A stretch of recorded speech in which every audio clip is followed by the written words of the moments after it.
আমাদের পূর্বতন মুখ্যমন্ত্রী তো সারাক্ষণ সে সংখ্যালঘু তোষণ ছাড়া আর কিছু সে করেনি। সংখ্যালঘুদের প্রকৃত উন্নয়নও সে করেনি, এক কথায়। এবার কিছু জেনেও সে চুপচাপ ছিল। সে জানতো যে বর্ডার সন্নিহিত, পশ্চিমবঙ্গের বর্ডার সন্নিহিত বাংলাদেশ বর্ডার। আজকে কেন্দ্রীয় সরকার বারবার জমি চাওয়া সত্ত্বেও সেই জমি দীর্ঘদিন আটকে রেখেছে। কারণ যার ফলে অনুপ্রবেশের সমস্যা বাড়ছে। কেম্যান দ্বীপপুঞ্জে একটি সংস্থা থেকে অল ইন্ডিয়া তৃণমূল কংগ্রেসের পার্টি ফান্ড থেকে একটা মোটা অঙ্কের টাকা ট্রান্সফার হয়েছে সেই কেম্যান দ্বীপপুঞ্জে একটা প্রাইভেট সংস্থার কাছে। সেই সংস্থা থেকে একটা ফ্লাইট কেনা হয়েছে। সেই ফ্লাইটটাকে কলকাতা একটা কোনো সংস্থার কাছে সেটাকে দেওয়া হয়েছে একটা জয়েন্ট একটা ইয়েতে। সেই ফ্লাইটটা আবার গভর্নমেন্ট অফ ওয়েস্ট বেঙ্গল লিজে ব্যবহার। কীভাবে সম্ভব যে একটা পার্টির পার্সোনাল ফান্ড, যেটা পার্টি ফান্ড, সেখান থেকে একটা টাকা একজনের ইচ্ছাক্রমে একটা প্রাইভেট সংস্থার কাছে এটা চপার কেনা হবে? এটা পুরোটা এনকোয়ারি স্টেজে আছে। পুরোটা একটা মোটা টাকার সাইফন চায় না। এরা তো সুস্থ মস্তিষ্ক। আমি কী বললাম, একটা সিজেপি নিয়ে লোকে একদম পুরো জেনজি একেবারে মাথায় তুলে রেখে দিয়েছে। জেনজি কাছে একটা সিম্পল কোশ্চেন, সিজেপি বলে একটা পার্টির যে অস্তিত্ব আছে, তার ইলেকশন কমিশনে তার সিম্বল কোথায়? ইলেকশন কমিশনে তার অফিস কোথায়? তার অফিস বেয়ারারকে? তার প্রত্যেকটা যে প্রদেশ আছে, আমাদের যে এতগুলো স্টেটস আছে, সেখানে তার মুখপাত্র কোথায়? তার অফিস বেয়ারার হিসেবে দেখতে চায় না। এরা চায় ইন্ডিয়াকে ভেঙে দিতে। আজকে ভাবুন, যাদবপুরের মতো জায়গায় এত ইন্টেলেকচুয়াল, এত ভালো একটা ইউনিভার্সিটি, সেখানে ইউনিভার্সিটির গায়ে কেন থাকবে, সেখানে লেখা থাকবে যে কাশ্মীর মাঙে আজাদি। কাশ্মীর আজাদি নেই। দেখছেন নিউজ 16 ভারত, রাজনীতির অন্তরালে সত্যের সন্ধানে। এক্স অ্যাকাউন্ট পোস্ট অনুযায়ী দিমাগি নকশালরা ভগৎ সিংয়ের আদর্শ অনুসরণ করে। সোমবার ভোরবেলায় একটি পোস্টে দলটি লিখেছে, আমরা ভগৎ সিংয়ের অনুসারী, সরকারের উদ্দেশ্যে হুঁশিয়ারি দিচ্ছি। ওনারা ভগৎ সিংয়ের সেন্টিমেন্টটাকে নিয়ে, ভগৎ সিংয়ের নামটাকে নিয়ে বাজে উদ্দেশ্যে ব্যবহার করার জন্য এই মন্তব্যটা লিখেছে। তারা যদি এতটাই কোয়ালিফাইড হয়, সিজেপির যদি এতটাই তারা রেসপন্সিবল হয়, তারা একটা সরকারকে হুঁশিয়ারি কী করে? তারা সরকারকে বলতে পারে, আমি গঠনমূলক সমালোচনা করছি, এই জিনিসগুলো রেকটিফিকেশন করা উচিত। তারা তো এইভাবে অ্যাপ্রোচ করতে পারে। অ্যাপ্রোচ করার পর, মাল্টিপল টাইম অ্যাপ্রোচ করার পর যদি না হয়, তখন তারা সেটা একটা অন্য দৃষ্টিতে দেখলো, that is different lookout. But আজকেই প্রথম একটা জিনিস সরকার ভুল কোনোভাবে করতেই পারে। যখন সরকার চলছে, তখন সেই সরকারের সমস্ত কিছু ঠিক হবে আমি একবারও বলছি না। কিছু ভুলভ্রান্তি মিলেই থাকে, ত্রুটি বিচ্যুতি থাকবেই। প্রত্যেকটা সিস্টেমে সবারই থাকবে। কেউ ত্রুটি বিচ্যুতি মুক্ত নয় এই সমাজে, এই দুনিয়াতে। তো ত্রুটি বিচ্যুতি থাকবে, সেগুলোকে তোমরা গঠনমূলকভাবে সমালোচনা করে সরকারকে হাইলাইট করো। সরকারের বিভিন্ন ডিপার্টমেন্ট আছে, সেখানে গিয়ে দেখা করো এই জিনিসগুলো এই জায়গাতে ঠিক হচ্ছে না, এগুলোকে রেকটিফাই করো। সব কিছু একটা প্রসেস আছে। ভগৎ সিং হচ্ছে একটা ফ্রিডম ফাইটার। তার নামের সঙ্গে তুমি নামটাকে জুড়ে দিয়ে সেন্টিমেন্টাল সুশ্রুতার তো কোনো মানে হয় না। আন্দোলনজীবীর পরে এবার প্রধানমন্ত্রীর ভাষণে আবির্ভাব ঘটেছে দিমাগি নকশাল। দিমাগি নকশাল মানে এটা ওই এক অর্থে যদি আপনি বলতে চান, তাহলে এটা ওই সাইবার কাইন্ড অফ থিংস। যে আমাদের মাননীয় প্রধানমন্ত্রী এই জিনিসটাই কমেন্ট করতে চেয়েছেন যে আজকে তোমার যে কোনো জিনিস তোমার খারাপ লাগতেই পারে, ভালো মন্দ থাকতেই পারে, সিস্টেমে কিছু হতেই পারে।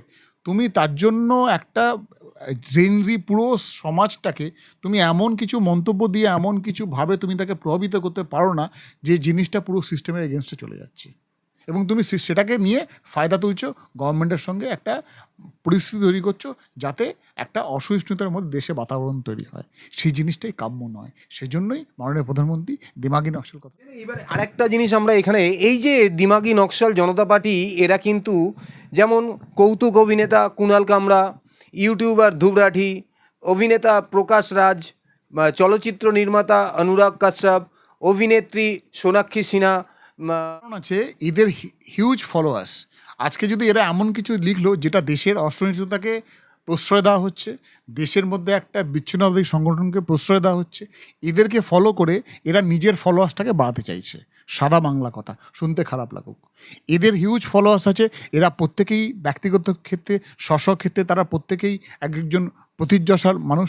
কেউ শিল্পী, কেউ ভালো শিল্পী, কেউ ভালো প্রযোজক, কেউ ভালো অভিনেতা। তো এদের ফলোয়ার্সের সঙ্গে নিজের ফলোয়ার্সকে যাতে ট্যাগ করানো যায়, তার এটা সুকৌশল, একটা কৌশল। আসলে কি এরা চাইছে দেশের মধ্যে অরাজকতা সৃষ্টি করতে? এটা দেশের মধ্যে অসহিষ্ণুতা সৃষ্টি করা, ঠিক আছে, একটা বিচ্ছিন্নতাবাদী সংগঠনকে প্রশ্রয় দেওয়া এবং তার সঙ্গে জড়িয়ে দেশের মধ্যে একটা বাতাবরণ তৈরি করা যেন গভর্নমেন্ট সব কিছুই পাবলিকের এগেনস্টে করছে, সেটা কখনোই নয়। কি অ্যাকচুয়ালি চায় ভারতবর্ষ যাতে উপরে উঠতে না পারে? হিসেবে দেখতে চায় না, এরা চায় ইন্ডিয়াকে ভেঙে দিতে। আজকে ভাবুন যাদবপুরের মতো জায়গায় এত ইন্টেলেকচুয়াল, এত ভালো একটা ইউনিভার্সিটি, সেখানে ইউনিভার্সিটির গায়ে কেন ইয়ে থাকবে, সেখানে লেখা থাকবে যে কাশ্মীর মাঙে আজাদি? কাশ্মীর আজাদি নেই। কাশ্মীর কি আজাদ হয়নি? কাশ্মীর কি ইন্ডিয়ার পার্ট নয়? কেন থাকবে সেখানে যাদবপুরের মতো দেওয়াল লেখা থাকবে? আজকে যাদবপুরের মতো ইউনিভার্সিটির ভেতরে সংখ্যালঘুদের প্রেয়ার মিট হয়, সংখ্যালঘুদের উৎসব হয়, হিন্দুদের কেন দেবদেবীর পুজো হবে না? সেখানে কেন বাধা দেওয়া হবে? ধর্ম তো সবার, উৎসব যার যার, এটাই তো আমরা জানি। তো সেখানে আজকে সমস্ত উৎসব তো সবার মতো করে পালন, যে যার মতো করে পালন করছে, যে যার ধর্ম পালন করছে, তাকে ইউনিভার্সিটির মধ্যে ডিসক্রিমিনেশন কেন করা হবে? চায় না। এরা তো সুস্থ মস্তিষ্ক। আমি কী বললাম, একটা সিজেপি নিয়ে লোকে একদম পুরো জেনজি একেবারে মাথায় তুলে রেখে দিয়েছে। জেনজি কাছে একটা সিম্পল কোশ্চেন, সিজেপি বলে একটা পার্টির যে অস্তিত্ব আছে, তার ইলেকশন কমিশনে তার সিম্বল কোথায়? ইলেকশন কমিশনে তার অফিস কোথায়? তার অফিস বেয়ারারকে? তার প্রত্যেকটা যে প্রদেশ আছে, আমাদের যে এতগুলো স্টেটস আছে, সেখানে তার মুখপাত্র কোথায়? তার অফিস বেয়ারার কোথায়? তার একটা পলিটিক্যাল সেট আপ কোথায়? কিছুই তার নেই। Only internet sensation, Instagram sensation. তাই জন্যই আমাদের মাননীয় প্রধানমন্ত্রী বলেছেন যে দিমাগি নকশাল। এই ঘটনার সিআইডি তদন্তের নির্দেশ দিলেন রাজ্য সরকার। হালিশহর থানার লকআপে ঠিক কি ঘটেছিল? একটু ফ্ল্যাশব্যাকে আসি ঘটনা থেকে। হালিশহরে যে ঘটনাটা ঘটেছে, সেটার জন্য কিছুটা গাফিলতি পাওয়া গেছে দেখে মাননীয় মুখ্যমন্ত্রী অলরেডি কনসার্ন আইসি এবং আইওকে শোকজ করেছে।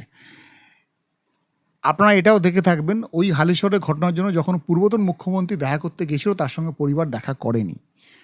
মাননীয় আমাদের মুখ্যমন্ত্রী শুভেন্দু অধিকারী সেখানে দেখা করেছে পরিবারের সঙ্গে, একটা অর্থনৈতিক হেল্প তাকে দিয়েছে, যদিও আমরা তার যে ক্ষতি তার পূরণ করতে পারবো না, এবং সে পরিবারকে একটা চাকরি দেবে যাওয়া হবে, এবং পুলিশের হাত থেকে তদন্তভারকে নিয়ে সিআইডিকে এনকোয়ারি করতে বলেছে, এবং আন্ডার দ্য জুডিশিয়াল ম্যাজিস্ট্রেটের আন্ডারে সেটা এনকোয়ারি হবে, এবং তার পরিবারকে একটা চাকরি দেওয়া হবে, এবং তাকে কিছু আর্থিক ক্ষতিপূরণও দেওয়া হয়েছে। সেটা যথেষ্ট নয়, বাট সেটা একটা মানবিক দিক থেকে মাননীয় মুখ্যমন্ত্রী যেটা যতটুকু তার সম্ভব সেটা তিনি করেছেন। তো এইবার বাকিটা জিনিসটা, এটা নিয়ে বিরোধীরা হইচই করলে তো হবে না, বিকজ অফ দ্যাট। কারণ একটা জিনিস, একটা ঘটনা ঘটেছে, সেটাতে একটা অথরিটির ফল্ট পাওয়া গেছে সাময়িক, তাকে সেখান থেকে শোকজ করা হয়েছে, তারা সেখানে যারা ইনভলভমেন্ট ছিল, তারপরে তার হাই অথরিটি সেটা দায়িত্বভার নিয়েছে। এখন ম্যাটার সাবজুডাইজ আছে, এনকোয়ারি চলবে as per course of law. এইখানে তো সব থেকে আগে বলা যায় যে মুখ্যমন্ত্রী তার সদিচ্ছা দেখিয়ে সঠিক সিদ্ধান্ত কোন প্রধান হিসেবে উনি যেটা করেছে, এটাই স্বাভাবিক হওয়া উচিত, এটাই হওয়া উচিত। আগে পূর্বতন মুখ্যমন্ত্রী হলেই সঙ্গে সঙ্গে বলেই তো, এটা তো নিয়ে তো আমি জানি না, আমি তো বুঝিনি, এটা তো বিরোধীদের চক্রান্ত, এটা তো কিন্তু বলেননি, এবং পুলিশের ব্যর্থতা উনি স্বীকারই করতো না, যেটা বর্তমান মুখ্যমন্ত্রী মাননীয় শুভেন্দু অধিকারী পুলিশের যে একটা ছোট্ট লুপহোলস পেয়েছে, সেটাকে অ্যাডমিট করেছে। অ্যাডমিট করার জন্যই সে on duty IC, on duty আইওকে শোকজ করে দায়িত্বভার সিআইডিকে অর্পণ করেছে। এটাই তো স্বাভাবিক হওয়া উচিত। ভাইপো বিদেশ চলে গেছেন কয়েকদিন হলো চোখ দেখাতে, কিন্তু বিদেশ যাওয়ার আগে উনি বলছেন ওনার ব্যাংক অ্যাকাউন্ট ফ্রিজ করা হয়েছে। এই ফ্রিজ যেটা করা হয়েছে সেটা নিয়ে উনি অভিযোগ করে ওনার অ্যাকাউন্টের মধ্যে কোনো না কোনো ট্রানজ্যাকশান, যে তদন্তকারী সংস্থা যে মামলাগুলোতে উনি জড়িয়ে আছে, সেই মামলাগুলোতে কোনো না কোনো অ্যামাউন্ট এমন কিছু দেখেছে ট্রানজ্যাকশান হয়েছে ওনার পার্সোনাল অ্যাকাউন্টে, সেই জন্যই সেই তদন্তের স্বার্থে সেই অ্যাকাউন্টগুলো ফ্রিজ করা হয়েছে, যাতে সেই অ্যাকাউন্ট থেকে আর ফার্দার কোনো ফান্ড ট্রান্সফার অথবা ফান্ড না নেওয়া যায়। সেটা তদন্তের স্বার্থে যারা করেছে তারাই ব্যাপারটা নিয়ে পুরো ব্যাপারটা বলতে পারে, বাট এটা যেটাই করা হয়েছে অ্যাজ পার এসওপি মেনে করা হয়েছে, আমার এটাই অনুমান। যে 16 কোটি টাকার লেনদেনের হদিশটা পাওয়া গেছে, বাকি কোটি টাকার লেনদেনের হদিশ পাওয়া গেল না। ম্যাটার সাবজুডাইজ, পুরো ম্যাটার ঘটনাটা হয়তো আসেনি, যতটুকু সংবাদমাধ্যম থেকে পড়ে আমি জেনেছি, কেম্যান দ্বীপপুঞ্জে একটি সংস্থা থেকে অল ইন্ডিয়া তৃণমূল কংগ্রেসের পার্টি ফান্ড থেকে একটা মোটা অঙ্কের টাকা ট্রান্সফার হয়েছে সেই কেম্যান দ্বীপপুঞ্জে একটা প্রাইভেট সংস্থার কাছে। সেই সংস্থা থেকে একটা ফ্লাইট কেনা হয়েছে, সেই ফ্লাইটটাকে কলকাতা একটা কোনো সংস্থার কাছে সেটাকে দেওয়া হয়েছে একটা মানে জয়েন্ট একটা ইয়েতে, সেই ফ্লাইটটা আবার গভর্নমেন্ট অফ ওয়েস্ট বেঙ্গল লিজে ব্যবহার করছে। তো টাকাটাকে এইভাবে আর সাইফন হয়েছে, যে একটা পার্টির ফান্ড থেকে একটা মোটা টাকা গেছে, গিয়ে একটা প্রাইভেট চার্টার সংস্থার সেখানে প্লেন কেনা হয়েছে, সেই প্লেনটাকেই আবার কলকাতার একটা সংস্থার সঙ্গে জয়েন্ট ইনিশিয়েটিভে বা জয়েন্ট কোঅপারেশনে সেটাকে আবার গভর্নমেন্ট অফ ওয়েস্ট বেঙ্গলকে ভাড়া দেওয়া হয়েছিল সেই সময়। তাহলে এটা কিভাবে সম্ভব যে একটা পার্টির পার্সোনাল ফান্ড, যেটা পার্টি ফান্ড, সেখান থেকে একটা টাকা একজনের ইচ্ছাক্রমে একটা প্রাইভেট সংস্থার কাছে এটা চপার কেনা হবে? এটা পুরোটা এনকোয়ারি স্টেজে আছে, পুরোটা একটা টাকার মোটা টাকার সাইফন হয়েছে। সেই সাইফনটা ধরার জন্য ইডি সেই সংস্থার অ্যাকাউন্ট, অন্যান্য অনেক অ্যাকাউন্ট ফ্রিজ করেছে, আন্ডার ট্রায়ালে আছে। সুতরাং পুরো ঘটনা সত্য না হলে জানা যাবে না। এইটুকু যতটুকু সংবাদ আমি জেনেছি, এই পুরো টাকাটা একটা বিশাল টাকা সাইফন হয়েছে। টুটুল, যাকে শিশুদের মগজ ধোলাই বা জেহাদি কার্যকলাপের জন্য এই টুটুল নাকি, টুটুল আর শফিক, এদেরকে চিহ্নিত করা গেছে। এই যে দেশবিরোধী একটা কার্যকলাপ চলছে আমাদের পশ্চিমবঙ্গে, পশ্চিমবঙ্গটাকে অলওয়েজ সেফ প্যাসেজ বা সেফ করিডোর হিসেবে ইউজ করা হয়েছে। এটা আমি আগেও ইন্টারভিউতে আপনাদের বলেছি। আপনারা বর্ডার এরিয়াতে দেখবেন যে যত ওবিসি সার্টিফিকেট দেওয়া হয়েছে পূর্বতন মুখ্যমন্ত্রী বা দপ্তর থেকে, সমস্তগুলোকে ক্যান্সেল করা হয়েছে।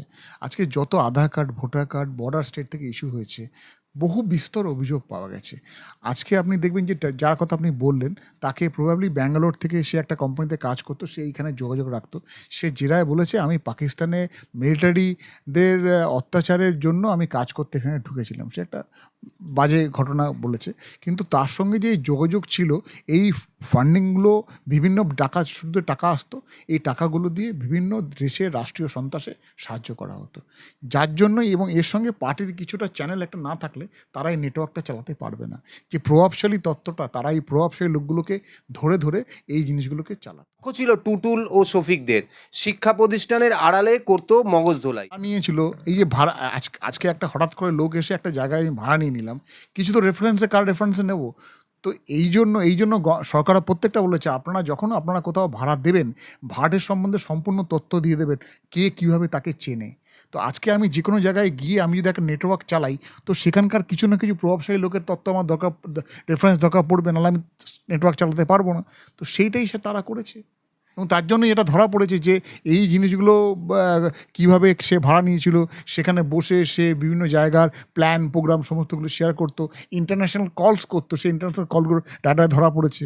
আজকে বেশিরভাগ লোক তো সিম ডুপ্লিকেট করে ইন্টারন্যাশনাল কলগুলো করছে, সমস্ত কার্যকলাপ বজায় রাখছে, সিম বক্স ইউজ করছে। সেই জিনিসগুলো বসে এমন একটা জায়গায় বসে সে চালাচ্ছিল যেখানে একটা চালাতে তার সুবিধা হবে, সেখানে কিছু প্রভাবশালী নেটওয়ার্কসে পেয়ে গিয়েছিল। আগেও এসটিএফের হাতে ধরা পড়েছিল যে এই রানা রাউফ। আগে সবই তারা জানতো, এগুলো তাদের প্রচ্ছন্ন মহতেই করা হয়েছে, কারণ তাদের এই সংখ্যালঘু তোষণ তো জীবনে বন্ধ হবে না। তারা আমরা সবসময় একটাই কথাই বলি যে আমাদের দেশে সব ধর্ম সমান, সব ধর্মের প্রতি আমরা শ্রদ্ধাশীল, যার যার নিজের ধর্ম সে পালন করো। এবার আমাদের পূর্বতন মুখ্যমন্ত্রী তো সারাক্ষণ সে সংখ্যালঘু তোষণ ছাড়া আর কিছু সে করেনি, সংখ্যালঘুদের প্রকৃত উন্নয়নও সে করেনি, এক কথায়। এবার কিছু জেনে সে চুপচাপ ছিল। সে জানতো যে বর্ডার সন্নিহিত, পশ্চিমবঙ্গের বর্ডার সন্নিহিত বাংলাদেশ বর্ডার, আজকে কেন্দ্রীয় সরকার বারবার জমি চাওয়া সত্ত্বেও সেই জমি দীর্ঘদিন আটকে রেখেছে, কারণ যার ফলে অনুপ্রবেশের সমস্যা বাড়ছে। এবং তার কাছে ভোটটা বড় বালাই ছিল, পশ্চিমবঙ্গের সুরক্ষা স্বার্থের জন্য সে কোনোদিনও ভাবেনি এবং ভাবার চেষ্টাও। যোগ ছিল রানা রাউফের, এসটিএফের জেরায় শিকার ওয়াহাব পাবেই। এখানে কলকাতায় বসে তারা, কলকাতা তো সেফ প্যাসেজ আর সেফ করিডোর বহুদিন আগে থেকে হয়ে এসেছে এটা। এবার এখানে বসে তারা বিভিন্নভাবে স্মাগলিং করে, এই নেটওয়ার্ক ইউজ না করে স্যাটেলাইট ফোন নেটওয়ার্ক ইউজ করতো, করে তারা সমস্তভাবে পাকিস্তান এবং বাংলাদেশের সঙ্গে যোগাযোগ রাখতো। আজকে আপনি ভাবুন, আমি আপনাকে আগেও এই কথাটা বলেছিলাম যে আগে বর্ডার স্টেটে যে মাদ্রাসাগুলোতে আছে, সেখানে স্ক্যানারে ফেলে বোঝা যাবে তাদের মাদ্রাসা চলছে কীভাবে, ফান্ড আসছে কোথা থেকে, সেখানে কী পড়ানো হচ্ছে। এইভাবে এই নেটওয়ার্কটাকে তারা ইউজ করে স্মাগলিংয়ের জিনিসপত্র দিয়ে তারা পুরো সন্ত্রাসবাদী কার্যকলাপটাকে সারা দেশে যে বিচ্ছিন্নতাবাদী সংগ্রাম, সেটা এখানে বসে তারা চালাচ্ছে। কারণ এখানে ঢোকা যতটা সহজ, বর্ডার এখানে আনসেফ আছে, বর্ডারে কাঁটাতার দেওয়া নেই, বর্ডার অসুরক্ষিত, এখানে ল্যান্ডটাকে ইউজ করে তারা বিভিন্ন জায়গা দেশে ছড়িয়ে যেত, সেখানে গিয়ে তারা নেটওয়ার্কটাকে অপারেট করত। এটা বহুদিন থেকে জানতো, কিন্তু তাও বর্ডারে ল্যান্ড অ্যাকুইশন করা হয়নি, পূর্বতন গভর্নমেন্ট দেয়নি, যার জন্য কেন্দ্রীয় সরকার সেখানে বেড়াইতে পারেনি, যার ফলে অনুপ্রবেশটা দীর্ঘদিন ধরে একটা সমস্যা, দীর্ঘদিন সমস্যা। এই যে বিএসএফ বা সরকার যে ওখানে কাঁটাতারের ব্যবস্থা করে দিচ্ছে, এখন কি সেজন্যই ওই জোকের মুখে নুন পড়া বা সাপের গর্তে অ্যাসিড দেওয়ার? পারফেক্ট, আপনি যেটা বলেছেন পারফেক্ট, সঙ্গে কোনো সন্দেহ নেই, এখনও আস্তে আস্তে তারা বুঝতে পারছে এরপর বাংলাদেশ দিয়ে আর কলকাতাতে আসা যাবে না, অনুপ্রবেশ করা যাবে না, অন্য কিছু স্মাগলিংয়ের জিনিসপত্র পাঠানো যাবে না, এবং পুরো জিনিসটাই হবে লিগ্যাল ওয়েতে। তাহলে তো তারা এখানে ঢুকবে না, ঝামেলা শেষ। কিন্তু তারা এখন মুখ্যমন্ত্রীকেই ছক করছে মারার জন্য। মাননীয় মুখ্যমন্ত্রী তো এই জিনিসটাই থিঙ্ক ট্যাঙ্ক করেছেন যে আমার কাছে 3টে জিনিস পরিষ্কার, আমি আমার ভারতবর্ষের জনগণের করের টাকায় বাংলাদেশের অবৈধ অনুপ্রবেশকারীদের খাওয়াবো, পড়াবো, থাকাবো না। Detect, delete and deport. দেখছেন নিউজ 16 ভারত, রাজনীতির অন্তরালে সত্যের সন্ধানে।